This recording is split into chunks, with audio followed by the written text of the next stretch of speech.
Hello and welcome to Tell Your Dog We Said Hi. It's been a little while, ladies, since we've come together. How are you? Good, Good. good. Good. Busy. Busy. I am going to apologize to our listeners on all of our behalf for having a little bit of a hiatus. As people could probably expect, the holidays got busy. Winter was not as uneventful as we maybe thought. We all kind of got caught up in the first quarter of the year as well. So it is now spring, and we got back together and decided it was a perfect time to do our next episode. So, welcome to everyone for joining us. We have a really good discussion today. Again, we are just in the starting weeks of spring. It is lovely outside. It's lush. Actually, today it's wet and cold, but it is still getting green. It's lush. And so people are kind of coming out of hibernation and getting their dogs out, which is wonderful. Parks are getting busier, neighborhoods are getting busier, and public spaces in general get busier as the warm seasons come, right? So, how do we navigate properly public spaces like parks? We're going to talk about park etiquette specifically, but how do we navigate those areas where people and dogs come together? You may have a dog, you may not have a dog, but it doesn't mean that you're not visiting the same park. So, Mhm. how do we make sure that everyone is safe, everyone's being respectful of each other, and everyone can enjoy the public space the way it's meant to be? So that's what today is all about. We're going to give you a couple tips, our recommendations overall, and hopefully you walk away from this with some good food for thought. Okay. So I'm going to jump in with my first that I think, again, I'm going to speak on behalf of Karen and Jen, that this is probably one of our biggest tips, one of our biggest pieces of, um, I guess, information we want to give to everybody. It is so important that if you visit a public space, that you understand the leash laws in Mhm. public spaces with your dog. It is the law in this area to have your dog leashed at all times in these public spaces, unless you're in a dog park. Obviously, a fenced-in dog park, that's different. But if you're walking your dog at a park, it is the law. And it's there for a reason. It's there to keep your dog safe. It's there to keep everyone else safe. It's there to keep everyone else's dogs safe. So it's something that we really want to impress on everybody. Even if your dog is great with his or her recall, even if your dog is really friendly, wonderful. Not everybody loves dogs. Not everybody wants to have their dog approached by an off-leash dog. That can be extremely stressful. Mhm. And it can really go south quite quickly. Even if it doesn't go south for your off-leash dog, that dog that was on leash that had a stressful encounter with your dog is walking away a little traumatized. And that Mhm. person is walking away a little traumatized. And it can stay with them and have excessive adverse effects on their feelings of safety and their ability to navigate and go to a park in the future. Mhm. Yeah. So, biggest thing for me to kind of impress upon all of you. Thoughts on that, ladies? Totally agree. Yeah. Yeah. Just because your dog's friendly doesn't mean my dog is. And, my dog, I may have been working through issues with them and you just set me back Yeah. by your off-leash dog coming up and reacting to mine Yeah. and that. So it's just Yeah. show some respect. Yeah. And you talked about recall too. I mean, it's Yeah. wonderful when your dog is, and we all love recall. I mean, Oh, it's yeah. Yeah. it's great until it doesn't work, until Till it isn't. and your dog could be on point, all the time until they're not. And I don't want Yes. to be there that day when they're not. And Yeah. like Karen said, we've been working through some really great things. We've been training and I might have my dog to a certain point and now it's going to kind of take us back in our training and my dog will regress a little bit and Mhm. it's hard to get back to that point after so much work. So, Yeah. it's great. There's other places that you can do off leash work. Yes. spots, fenced in yards, Absolutely. public place isn't, but private property, if you have permission to go on private property, do that. Mhm. Yeah, there are lots of places that you can, State game lands.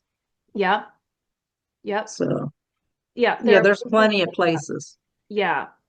And yeah, the preserves, the areas around, they have when you pull into the parking lot, they all say have your dog leashed. And when I took my dogs to preserve a couple years ago, we just got Lady that year. It had been a few months, I think, that we had her. And someone came with 4 dogs and parked right next to us. We didn't even get out yet.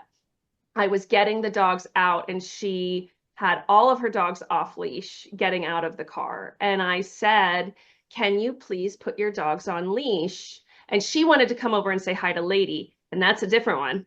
But I Mhm. said, please, we have a new dog. She's really nervous, and we're just here to enjoy the preserve by ourselves. And she said, and I said, and please put your dogs on leash. My dogs are on leash. And, she said, some laws are meant to be broken or meant to be ignored or something. And I said, not that one, please. And unfortunately, she didn't listen. I did ask her to go in another direction because she was not going to put her dogs on leash as I was already walking mine. And so she did at least go in another direction, but it kept me on high alert, right? Because now I know there are 4 dogs off leash in a preserve. And that wasn't amazing. So we cut it short. We only did a portion. I kept her in my eyesight. Thankfully, it is literally football, multiple football field lengths away where she was. But I had to keep myself on alert a little bit. It was not fun. So please follow leash laws. Um, okay, anything else you guys want to add to that before we move on? No, No, Okay, nope. point blank. point blank, right? Yeah. Okay. Another one then. When you are passing by another dog, or when you have a dog and you're walking by another dog, or you're walking by a walker, or you are a walker and you don't have a dog, anything like that, give everyone a little bit of a buffer. So I don't know. General paths are what, like 5, 6 feet wide, maybe. Maybe. Leashes are 6 feet long generally, but then you have retractable leashes, you have long lines, any of those things. So if we have 2 6-foot leashes and we're standing on either side of a sidewalk, the same sidewalk or the same path, they're going to cross. They're going to be able to come and meet each other. I love to give a nice buffer of about 10 feet, 15 feet. I really do like to give a nice girth because just in case, I don't know this other dog, so just in case this other dog lunges towards my dogs for some reason, they're still not going to come in contact with my dogs. So minimum, give that kind of a buffer. Or again, walkers don't always like dogs coming up on them. If they're just walking and listening to a podcast or something, you want to make sure that your dog has enough of a girth around them so that, again, they're not right up into their face. All right, we're back. When you do podcasts or episodes with people who have dogs, things happen. So we're back. This is what All happens. at the same time. Sorry. It may happen. I know, all at the same time. They heard each other, right? They did. All right, so we're going to move on from giving a safety buffer. It is really important. Again, 10, 15 feet, or if your dog needs more, obviously give more.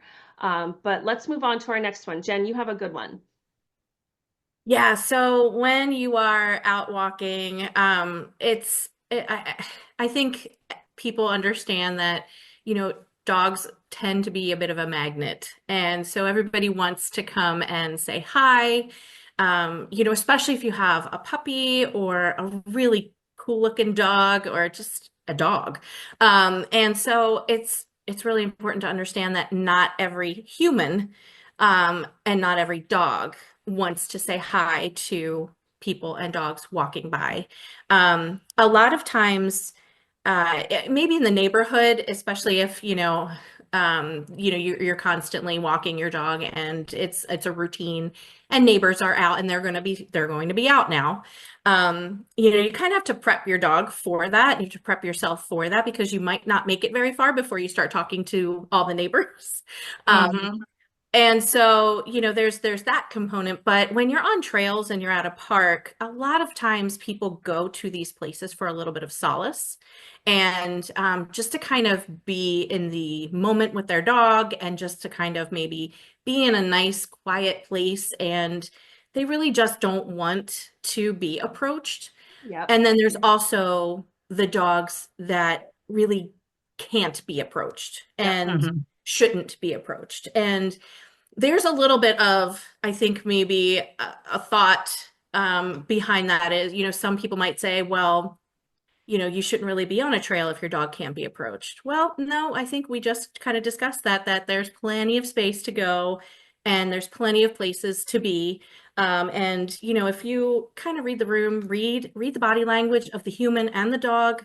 And if they look like they're happy, they're jogging along, and the puppies are kind of just, saying hi in their own way, and the humans are okay with it, then maybe ask, always Always ask. ask. But if you notice that they're just kind of look like they're on a mission, then let them accomplish their mission together. And, maybe another time if you see them or if you see them more consistently, you can say, I've always wanted to tell you that you have a beautiful dog.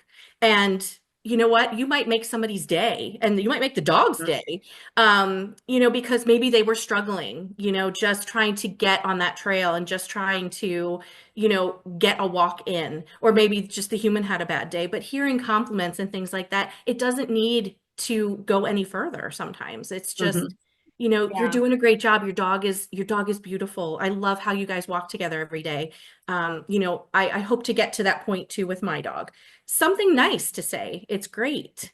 The, But the read the room bit is a big one because if you see someone, a little hint is if you see someone get off of a trail and actively get distance from you, or they get off of the sidewalk and they have their dog sit and do something else, and they're actively trying to get to kind of get through that moment where you or someone is walking past them and their dog. That's probably a quick comment if you want to, if you think that the body language is there, certainly like, oh, you're doing a great job, beautiful dog. But yeah, don't stop and talk to them. Don't say, oh, this is wonderful. Look at what you're doing. Why did you do that? Can I pet your dog? They're doing it for a reason. And they're not probably looking for that interaction from the public. So that's a Yeah. big body language signal right there. Yeah, that happened this weekend when we were on the trail, and there was water on both sides. And it was Mm, probably, I don't know, maybe the length of one car lane. mm-hmm. So I took the puppy because we had Bo, and I said, Bo's easy. Just walk quickly by, tell him hip, he'll stay right with you. So Yeah, I took the puppy because you could obviously see them. They were sitting off, they were in front of the dogs and they were waiting for us to pass. And I said, I'm going to take the puppy, I'm going to run. So I took the puppy and we just jogged right on by, and Bo just walked right by. So there was perfect. no issues, no, nothing. And everybody just said, hey. And the one little girl said, oh, what a cute puppy. And I just like, yeah, we're in training. That's why I'm jogging, and kept Yep, going. And perfect. the family had no issues with it and that. Yeah. And of course, Bo was Bo. I love the phrase kind of read the room. And yeah, Mhm. if someone is actively choosing a different path, Yeah. I had a beautiful kind of example as well. I took my girls to just a small little park where we go a lot. And there was only one other woman there, and she had two corgis. And I've seen her from afar, and corgis are vocal dogs, and so from afar, I've already known that they can be vocal when they see other dogs. And it was such a beautiful exchange. I walked down one path. She was down on the parallel path that was down near a pond, but she stopped because my dogs were sniffing and she stopped behind a bush Mm, because she needed that visual blockage. yep. And I saw where she was going because if I chose to walk down towards her path, we would have intersected. So I saw Yeah. where she was going, and I said, I am not going to intersect them. And so I went parallel on the upper path so that she could peacefully then walk back and walk out of the park. Hmm. That is a unspoken conversation that we Yes. and I so respect people who can look around and see what other people are doing and Hmm. give everybody that space because so many of them need it. Hmm. Or just like Jen said, we're just going for some solitude. I don't go to the grocery store looking for friends. I go to Yeah. get a job done, right? So if someone's like, hey, can I be your friend? I'd be like, No. Just give me soup. I'm not trying to say I'm a mean person, but I'm not in that mental space where I'm Right. really, for the most part, I'm just kind of there in my own world and it's just kind of how I operate. And Hmm. so parks are kind of the same thing sometimes. I'm not looking to socialize. I'm looking to Right. to be somewhere with my dogs. So Hmm. And I think the mental capacity that you have to have when you're walking certain dogs is it's a big deal. You It know, is. if I'm walking Maisie, I'm in a different space than I am if I'm walking Murphy. yep, And so Hmm. Murphy needs me to be on and he needs me Yep. to kind of guide him and he looks to me. I'm looking all around. I'm looking behind me, ahead of me. It's always good for me to make sure that I know where we're going. yep, I know the space well enough and I'll know what to do. He tends to be a little sensitive and some of his behaviors, are the reactive type. And so, yeah, when you have that nonverbal communication with somebody who gets it, it's such a Hmm. good feeling because no words need to be spoken at all. And everybody just kind of goes their way and yep, you just kind of nod and it's like, thank you. Hmm. yep, And it's a beautiful conversation with no words, like Jamie just said. Yeah. yep, It feels so good to know that you don't have to say anything or beg or plead for space or yep, anything. It just kind of happens organically. And it's so nice because you're able to stay in that mental space with yourself and with your dog. right. And you don't have to do anything. So Yeah. thank you. Thank you for everybody that can do that and does do that and Yep. is Hmm. willing to do that because it's huge. Yeah, keep your eyes Yeah. open, people, It and is. and Yeah. do that. It is definitely appreciated by many of us. Mhm. Um, all right, what's another one? Karen, bring us Uh, another one. Long leashes, retractables. Don't let them stay out there. I use long leashes. I don't use anything really under 15 foot. And most times it's sometimes even longer than that, but I reel it in as soon as I see somebody. They don't necessarily have to heel right beside me, but they're way closer than the end of that leash, you It's know. that buffer again, right? Yep, yep, yeah. Yeah, and I generally put them on the opposite side of the Yeah, people it's and really that. nice to do Yeah, that too. yeah, Yeah, yep. retractable leashes. I had a my heart dog Joey. I was on a path with him oh gosh, a lifetime ago. But it was a wooded trail. We got off to the side, body language. I had him in a sit and I was just kind of actually I didn't have him in a sit. We were just he I just had him off the side of a path and he was foraging for food. While a jogger came by with a dog on a retractable leash and they were both jogging and the dog was next to her for a moment, but she didn't lock the retractable leash. So the moment she saw Joey, the dog saw Joey foraging for food, it ran at its same speed over right into Joey's face. And that obviously upset and startled Joey and myself. And then she was continuing to run while the leash was Oh continuing my, along. And it was a messy situation. yeah. No one was hurt. It was just stressful, haphazard, and didn't have to happen. So, Hmm. when I am just like Karen, I am one to walk my dogs on 15-foot long lines minimum in the appropriate environments. But yeah, you have to be very aware of who's around and the freedom that you're giving your dog, and make sure that you're setting everybody up for success, including Yep. the public, Yep. and respecting their space and their boundaries. So, Not only that, the leash, if it's left out, can trip someone. oh my You know, gosh, yeah. I Yeah. mean, how many times have you gotten tangled in a leash, your own leash, and that? So someone else easily can with another dog. Yeah. That. Yeah. I always like to tell my clients, I'm like, please don't let your dog part the seas.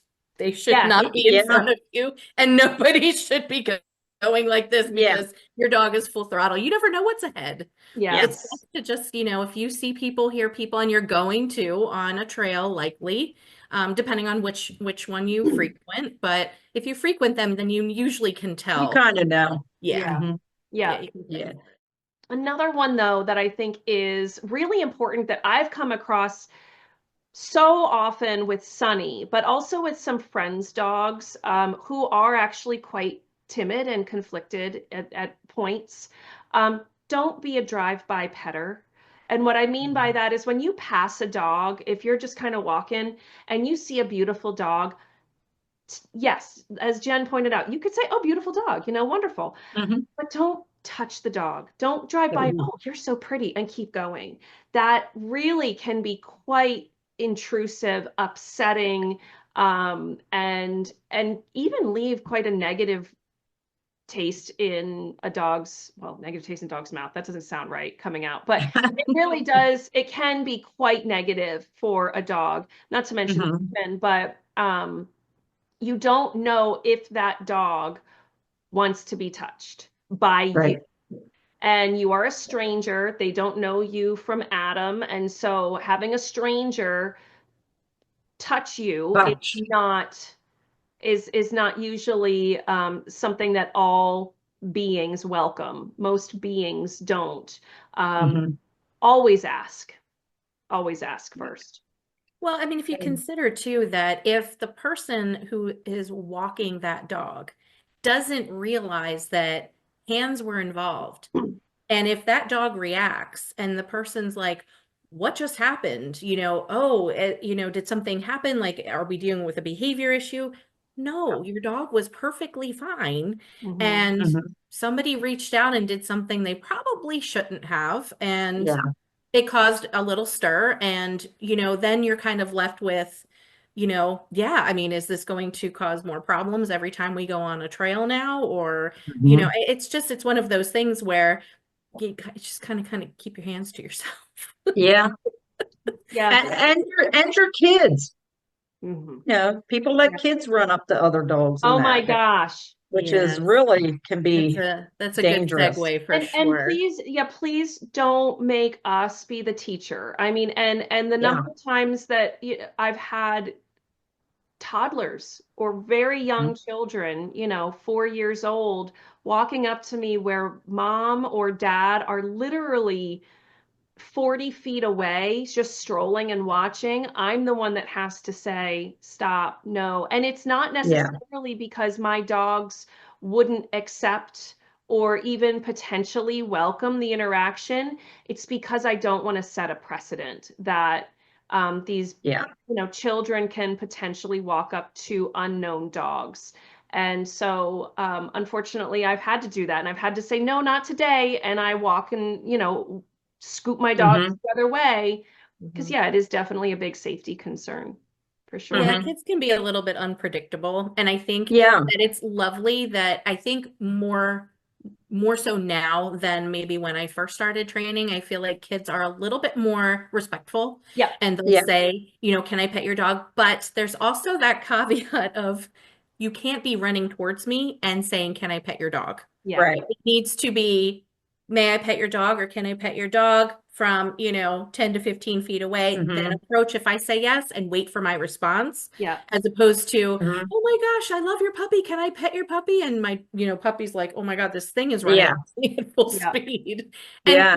kids and dogs, I mean, they're a great combination, but Sometimes. really, yeah. Till they aren't. Yeah. Yeah, sometimes.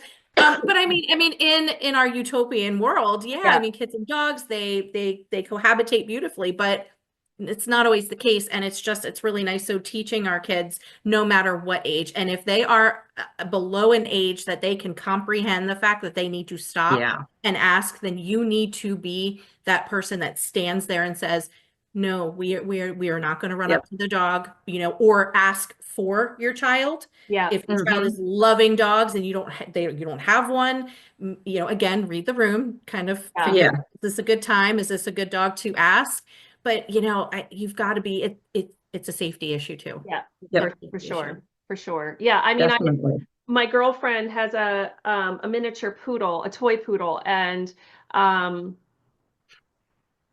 uh we were walking and a couple years ago, and someone just came by and just pet him, and we were near a bench, and he booked it under the bench. I mean, and we didn't expect it at all, so we didn't really know what happened. And the thing is that now that has caused a a feeling of not he probably left that experience not feeling safe, um, Hmm. and which then sets him up when other people approach to be conflicted at Yep. best, if not starting to feel unsafe when people approach because of the unpredictability of it. So it's Hmm. not just, oh, it's no big deal, I just touched them. It really can have It lasting is. on a dog. And so Mhm. it really is about making sure everyone can enjoy the area. And again, not every person wants to see a dog. So don't let your Yeah, dog run up on somebody or jump up on them, exactly. or, oh, they just wanted to say hi. It doesn't matter. People might not like dogs. They might be scared of dogs, all sorts of things. And so Hmm. that's again back to the buffer. Everyone should get that buffer.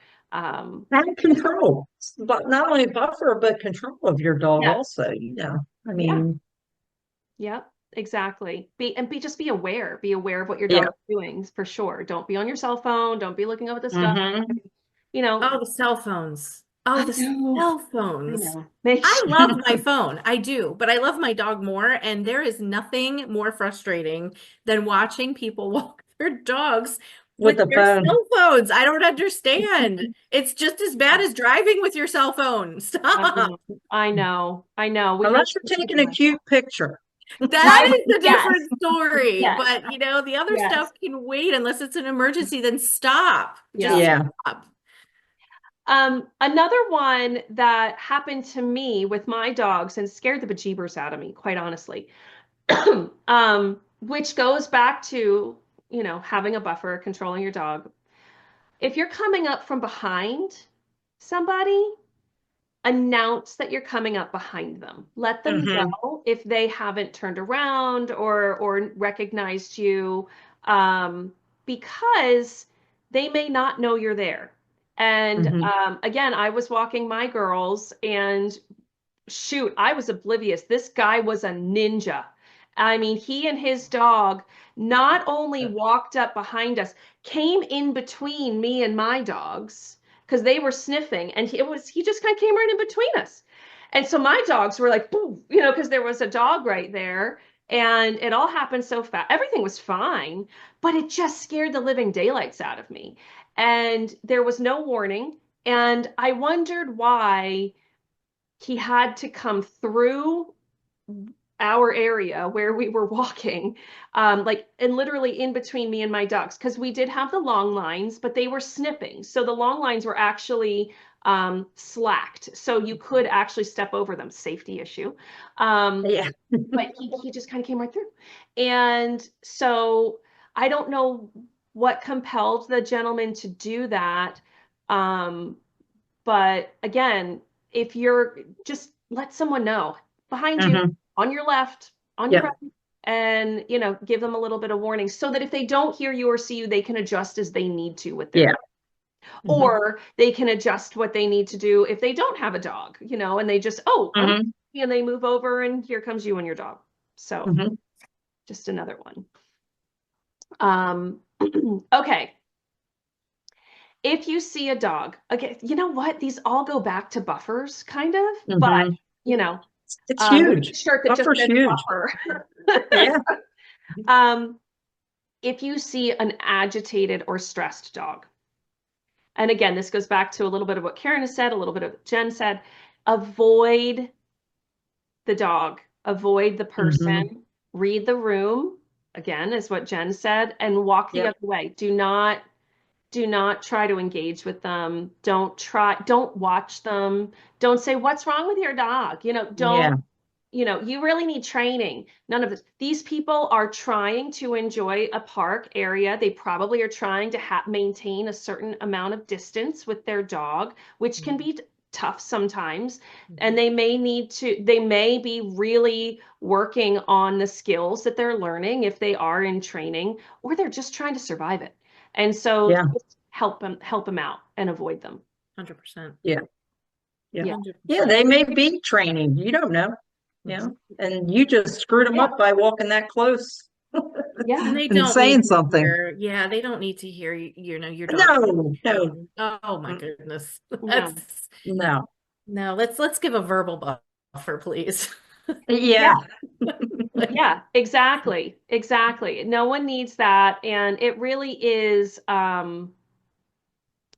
it's really just all about giving everyone that space, I think, and paying attention to this dog is struggling. They're trying to enjoy their time here. I can actually either go another way, or I can slow down and give them more space. Anything like that, just to help them out. Most of my clients are navigating leash-free activity, and so this is something that I know each and every one of them would be so thankful for. Again, even a non-reactive dog, just a dog that's happy, that wants to meet everybody, needs that buffer. So, because they may be training them that they don't need to meet everyone. Right. And that. Correct. Right, exactly. I mean, you just messed it up by walking up to him because you gave the dog what he wanted. Oh my gosh. Yes. Oh. That's so the best reinforcement ever. Exactly. It's okay. I don't mind. I love dogs, and it's all well intentioned, but we're not trying to call anybody out with any of this. It really is just about being mindful about what you're doing, so that everyone can enjoy these spaces, because everyone deserves to enjoy these spaces. Yes. These spaces are made for everybody to go and enjoy. And so we need to pay attention to the people that have dogs, to the people that want space, to the people that don't want to interact with other dogs. Either they are there by themselves without dogs, or with an animal. But they're made for all of us. Agreed. Any other tips or any other suggestions that we haven't talked about or that came to mind? I do. I like treats. I always carry treats. But if a dog is off leash coming at you and your dog, I will bring my dog close. And as the dog approaches, I throw treats back over that dog's head. It's a great safety skill. Because they generally go chase that. And then you can get out of there. Yeah, that's a really great tip. Yeah, I do that a lot. I mean, I think all three of us, if you take your dog out, take food, because you never know. You don't want to miss a teachable moment. Right.